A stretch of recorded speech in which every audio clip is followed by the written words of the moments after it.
Ang sarap talaga ng kain ng aking bunachi. Puwera buyag lang at puwera usog po. Noong Father's Day talaga to guys na pagpasyahan namin mag-celebrate at dito nga lang kami sa SM dahil malapit lang din naman. Minsanan lang din naman makapagpasyal kaya itudo na natin. Char lang. Nag-iikot muna kami dito para masulit naman ang paglabas namin at marami kang ang madadaanan at makakatch talaga ng inyong mga mata. Pero hanggang doon lang talaga tayo titingin lang, saka na lang tayo lalapit sa mga pwesto na yan kung sapat na ang ating budget. Sumakay na nga kami dito sa escalator at para makapaglaro naman itong bata, kaya pumunta kami dito sa Tom's World. Kaso nga ayaw maglaro ni Yosen at kakain na lang daw kami. Sinisigurado ko talaga sa kanya kung ayaw ba talaga niya maglaro. Pero isa lang ang sagot niya, kakain na lang daw talaga.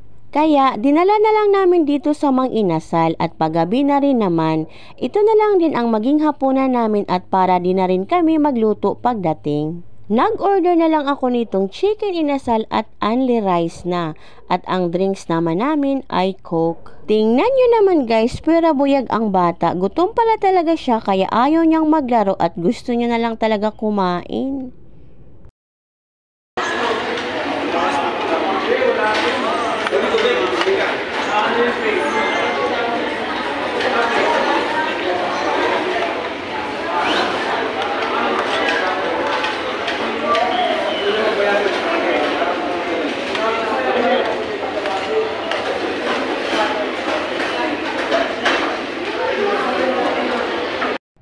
Happy Father's Day sa lahat ng mga haligi ng tahanan. Saludo ako sa inyo sa pagtataguyod nyo sa bawat pamilya na inyong binubuo.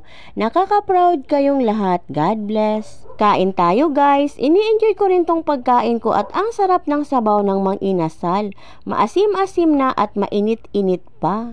Dahil nga ayaw namin mabitin sa kanin kaya ayan, nagpadagdag na muna kami ng isang cup. Mindset ba? Mindset. Init ang kanin.